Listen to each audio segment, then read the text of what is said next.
Isa ito sa paborito kong merienda noong elementary hanggang high school ako. Piso lang nga ang sinto dati. Biniribid or pilipit ang tawag namin dito sa Bicol. Kumakain ka din ba nito? Magandang araw sa inyong lahat. Para nga po sa atin biniribid o pilipit o pinilipit, simple lang po yung mga sangkap natin dito. Una po, meron po tayo ditong 3 cups po ng glutinous rice flour and 1 cup po ng harina or all-purpose flour, then tubig. Ito po yung ginamit ko na glutinous rice. Paghahaluin lang po natin ito pong glutinous rice flour, saka po dito po sa all-purpose flour. Dinalagyan po natin ng tubig. 1 cup lang po muna ang ilalagay natin.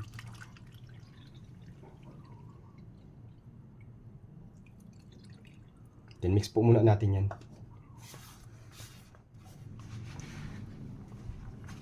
Malinis po yung kamay ko ha. Naghugas po akong mabuti. Mahirap po kasi itong i-mix kapag ka naka-gloves kasi po malagkit po yung isa, yung glutinous. Mag-add po ako ng 1 half pa po ng tubig. 1 half cup pa po. Then mix po natin ulit. Okay na po yung ganitong resulta. Ito po.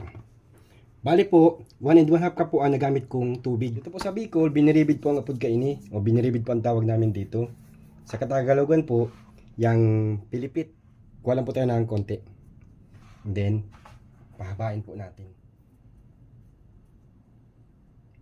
And then, ihugis po natin na parang 8. O na 8 na po nga talaga. Yun lang po kasimple. Ito po yung lahat na nagawa namin. Nasa 21 po na piraso. Malalaki po kasi yung nagawa namin. Nagpainit lang po ako ng mantika. Kapag mainit na po yung masyado, pahihinaan po natin yung apoy. Sa medium fire lang po. Then, prito na po tayo. Wait lang po natin hanggang sa magkulay brown po siya o light brown. Ganitong kulay lang po. Okay na po yan. Light brown lang po siya. Number 8.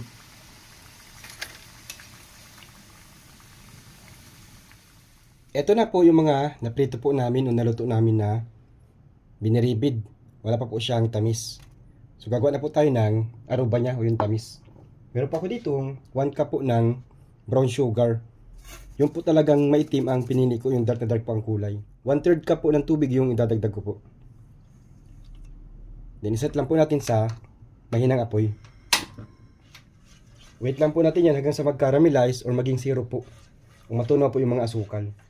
Kapag malapot na po yung aruba natin, ready na po yan. Ganyan na po siya. Kuha po tayo nitong pilipit. Ikot po natin yung isang side lang po. Ganito lang po siya. Kabilang side lang po ang nilalagyan namin. Then, patuyuin po natin. Yung ibaga po nito, sangkaka po ang ginagamit o yung pong minatamis na bao. Mas masarap po yung pag yun ang ginamit. Tapos ganun lang po. Ito na po yung mga naluto ko na biniribid o pilipit. Ito nga po yung baong ko noon nung ako, elementary pa ako, hanggang mag-high school ako. Isa sa paborito ko ito.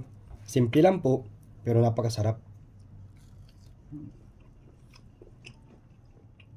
So yun lang po. Please follow, like, and share. See you on our next vlog. Bye-bye!